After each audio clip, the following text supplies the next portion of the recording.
the last two Fridays and you've been enjoying the series. Have you been here? Can you raise your hand? Yeah, wow. So, we've been tackling about the series entitled It's Impossible and learning to break free when change feels out of reach. And all of us, many times we feel that we've been quite lost. We've been struggling, and if I ask you to raise your hand, if you haven't seen, or kahit kailan hindi ka nag-sin, can you raise your hand? Wala. That's for sure. Every one of us have fallen short for the glory of God. And many times we find ourselves trapped in this continuous cycle. You've been sinning, you get to know God, you confess your sin, and then you say to yourself, I will start living a life that is pleasing, honoring, and glorifying to the Lord. And after a few D groups, many times of attending big, suddenly you fall short and you fell to sin. And sadly, many singles would rather enjoy isolation because you're ashamed to share your story. But I pray today, you would be that encourager and you would be encouraged as well to share that story. Why? Because in the first session, we tackled about really going and getting away from sin. And not only getting away from sin, but running towards God. And last week, we learned how to live a life that is an authentic believer. But before I go on, today is Payday Friday. Sino masaya? Oh, hindi kayo masaya. Are you happy it's Payday Friday or weekend? Yan. So it's a blessing. Have you already paid your bills? Have you met Judith already? Yes. But I pray that you've saved something for this. Is there anyone in your table not yet attending? Meron pa ba? Tinanong mo na ba? Magko-converge ka ba? Yan, tanungin nyo na. Kasi buy one, take one. But seriously, you know what? I've been attending big for we've been attending and serving in big for the last 10 days. 10 years, I mean. But, you know what? Before, I remember 2018, the only thing that we called Converge is a converging of all the satellites sa 7th floor sa gym. And each satellite would bring in their booth, and they would invite, they would bring games. But you know what? This time, we have, for the very first time, 2 days with a lot of workshops. And after this series, if you still have so many questions, I pray it will be answered next week. Walang big, but you have to attend Converge. O tell your seatmate, join Converge. God. All right, praise God. So, can you ask your seatmate, how are you today? Yan.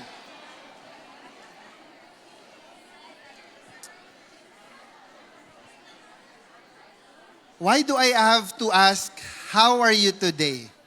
Because despite many of those bills that you paid, the busy schedule that you had this week, I'd like to ask you this very important question. You might not be able to answer it now, but probably I pray that you answer it at the end of the session. And ask yourself personally, am I fighting my battles in isolation? Or am I experiencing freedom in Christ through a community? It's never an accident that you are here today. I believe that. You're here for a purpose, and I pray that you would love this community. A safe space, a safe environment where you will not be judged nor condemned for who you are. But at the same time, because of the love that we've experienced from Christ, we will not let you be living in that life of sin. And we would like to journey with you as we break that cycle. Because many times, mahilig tayo sa ganito. It's only a band-aid solution. I remember our eldest, Elijah, or our second, Ethan, whenever they have, may sugat sila, there's a wound, they sometimes feel comfort or security when we put a band-aid. But basically, it doesn't do anything. It just covers the wound and you won't be able to see it, right? Right? Are you here? And sometimes we live with deep wounds of sin. But just that keeps us slapping band-aids on them, just putting band-aids on them, feeling that this sin won't be seen by other people. Wala namang nakakakita, nobody sees it anyway. We would show up in church every Sunday, we would attend big, you would even attend community activities, and maybe even serve in a ministry, but you keep ignoring the heart issue. And the heart issue is accountability. Can you say with me, accountability? It's like saying, I'll just cover it up and hope probably nobody knows it, and one day I'll be healed and I'll just share the story when I'm already healed. But hidden wounds don't heal. They really get infected even more. And you don't notice it anymore that it has really dug deep in your heart, and you can't even go out of that cycle anymore because you don't want to reveal it yourself. In the same way, sin left in the dark doesn't go away. It grows more and more up to the point that you can't get out of it anymore. And as singles, I know, I've been a single once, and we know this cycle that there's a pressure that when people ask you, kamusta ka, or how are you, you would say, okay naman ako. But really, things inside are already falling apart. There's a temptation to hide. Tipong ayaw mo na magpakita sa iba kasi tatanungin na, they will ask you. If there's a breakup in a relationship, and they will ask you, what happened? Paano ka niloko? Anong nangyari? And sana pwede mo na lang i-record.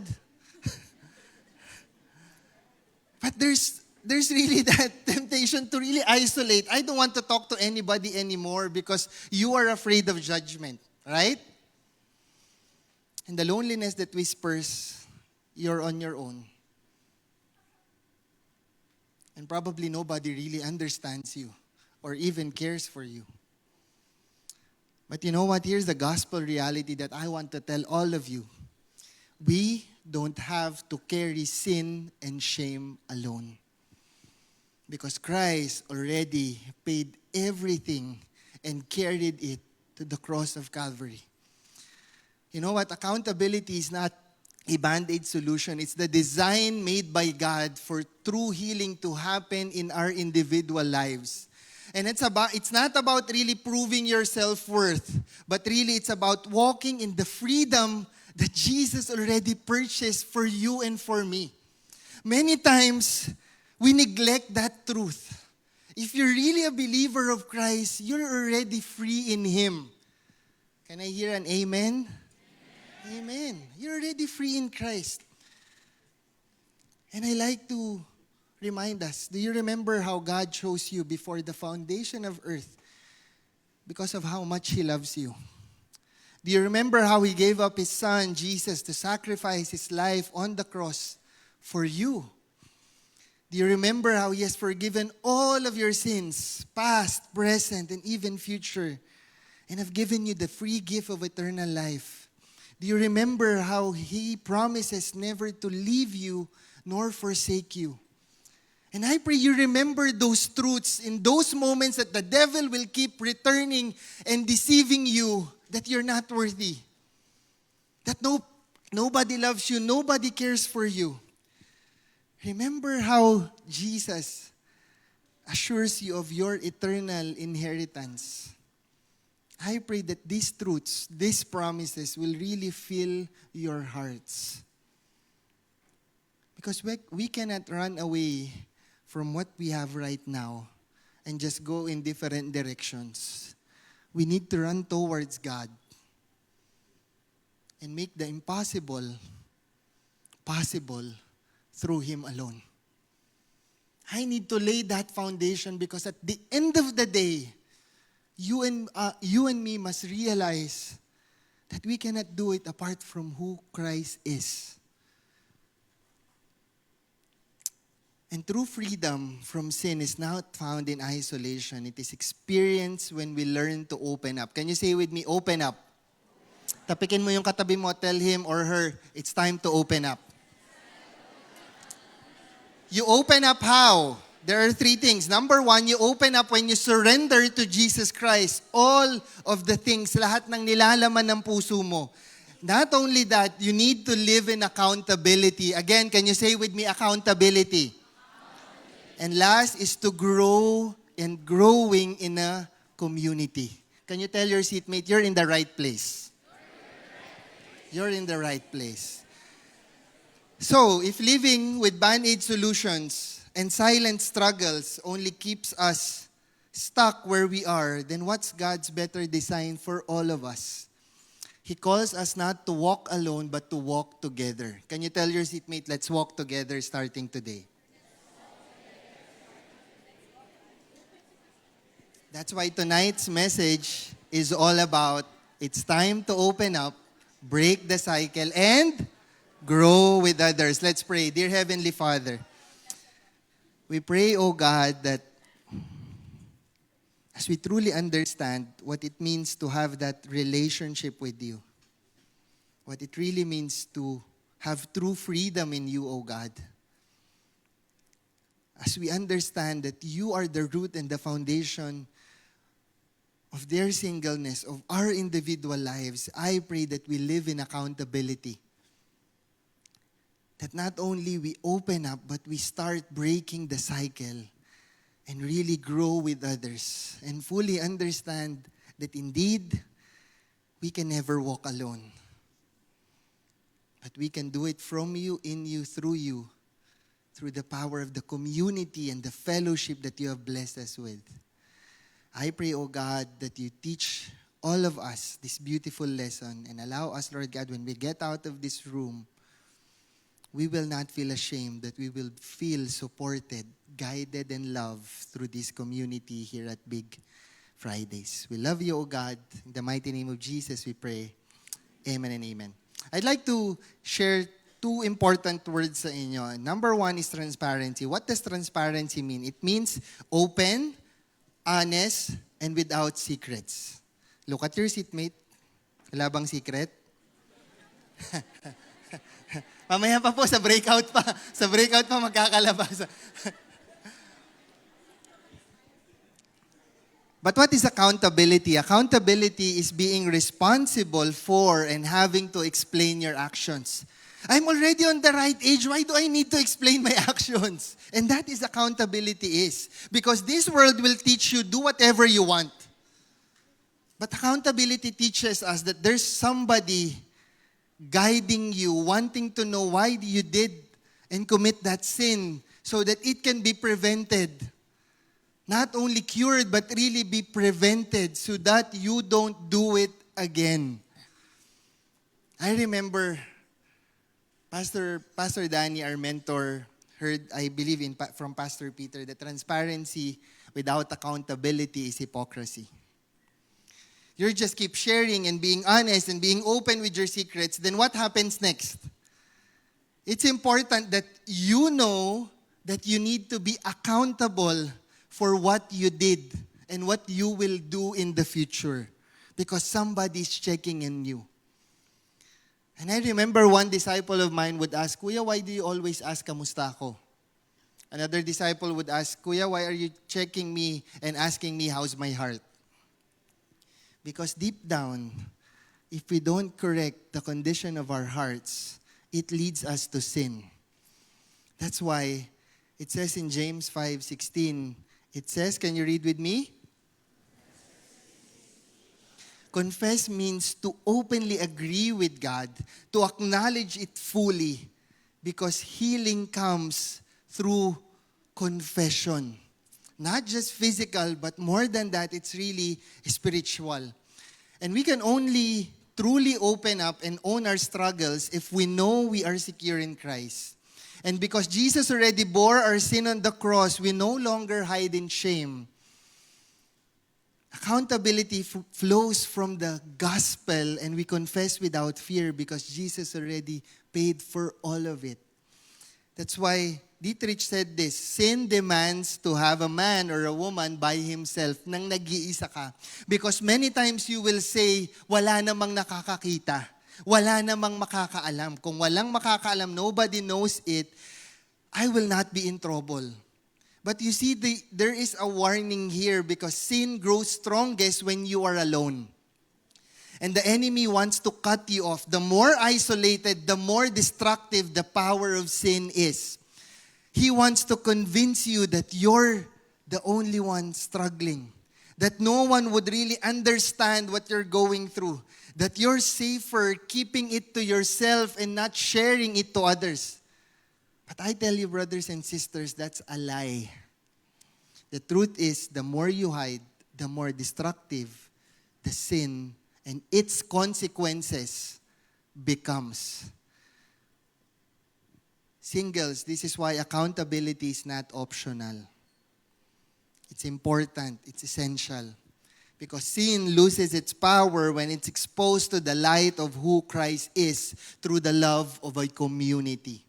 And the moment you open up, whether through a trusted friend, a discipler, a D group, a small group member, a facilitator, you break the isolation of sin, the strategy of the devil. Because now when you open it up, now you are starting to be accountable.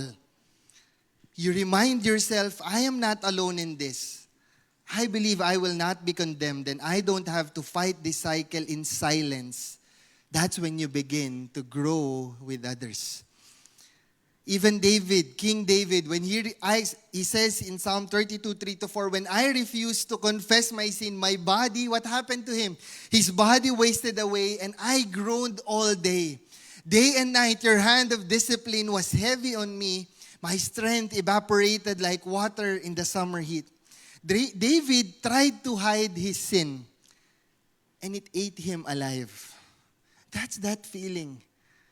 That is as if you can't no longer sleep at night with peace. It cripples in the night when you're alone. You feel so isolated. You feel so ashamed. Because there's sin lingering in your life.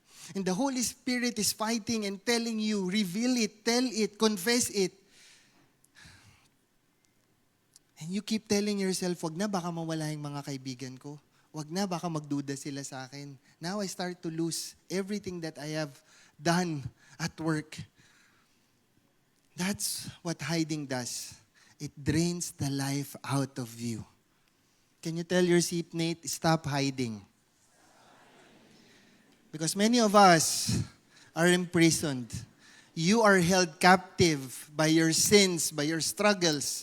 Whether addiction, whether lust, pornography, coveting, whatever sin that you have, you are imprisoned by it. And that's where the enemy wants you to stay. To be imprisoned because he cannot use you. You are not worthy. You are not being used for the kingdom of God.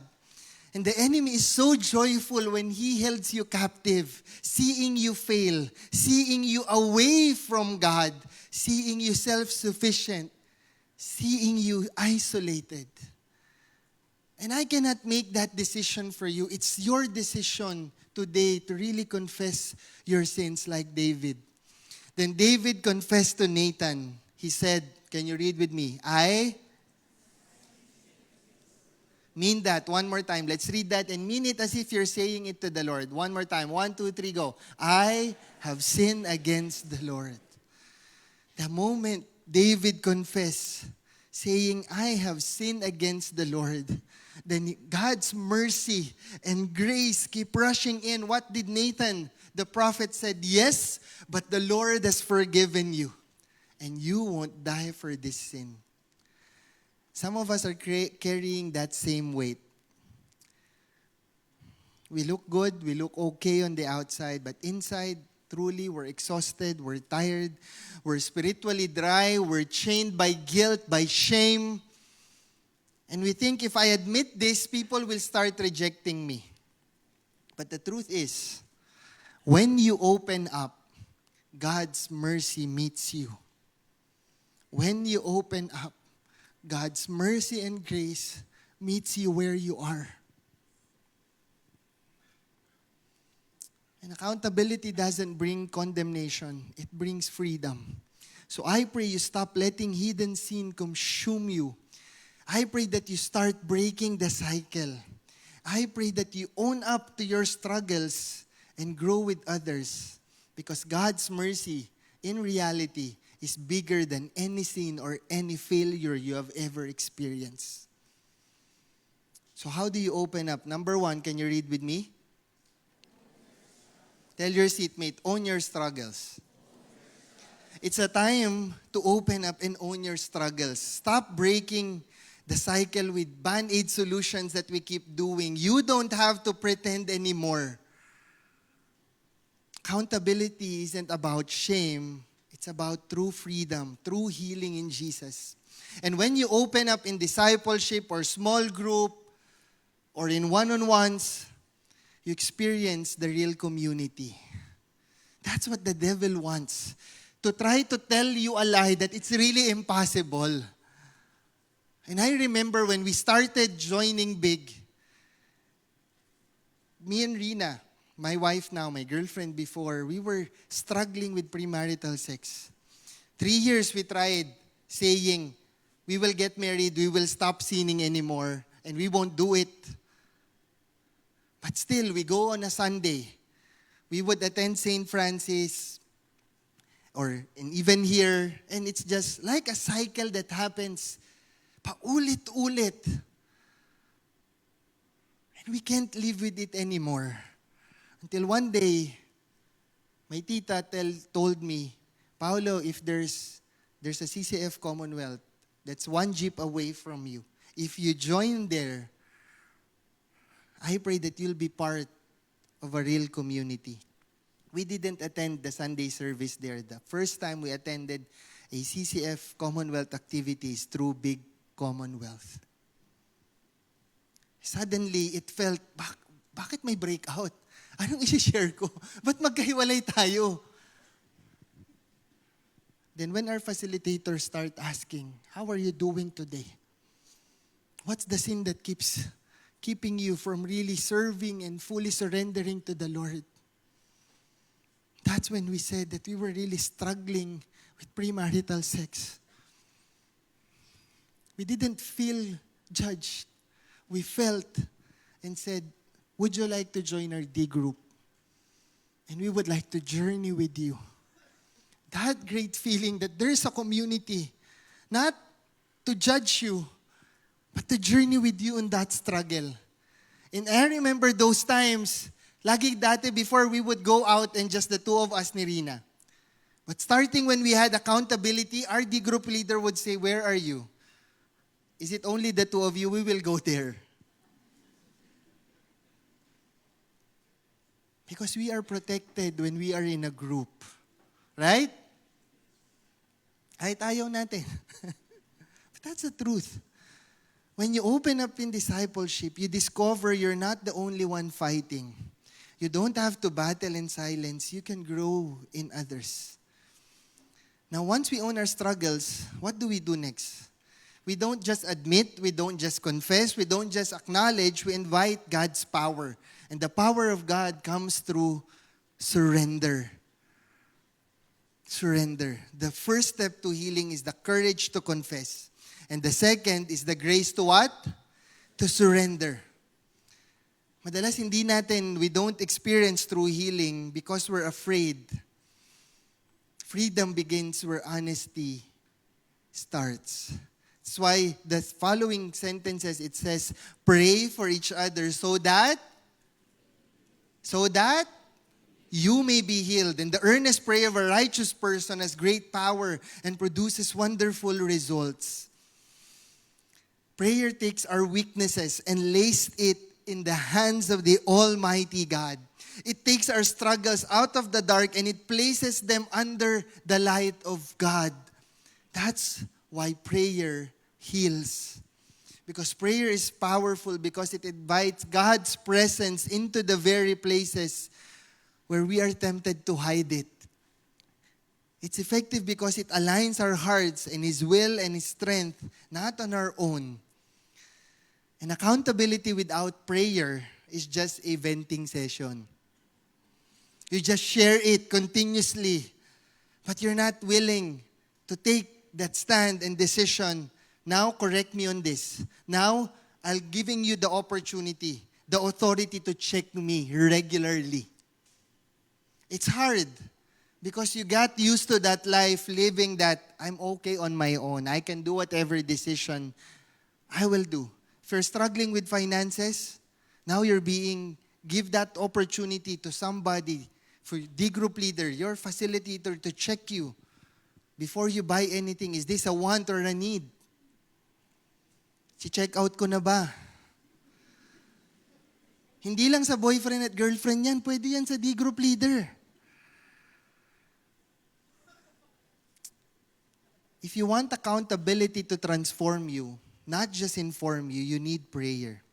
It's a difference between a band-aid solution and real healing. Prayer is the medicine that makes confession powerful and our community truly life-giving, not draining. And in Job 42:10, he said, when Job prayed for his friends, the Lord restored his fortune. You know what? Job's story is very powerful. After the loss, the suffering, and even the hurtful words said to him by his friends, what did he do? He prayed for them.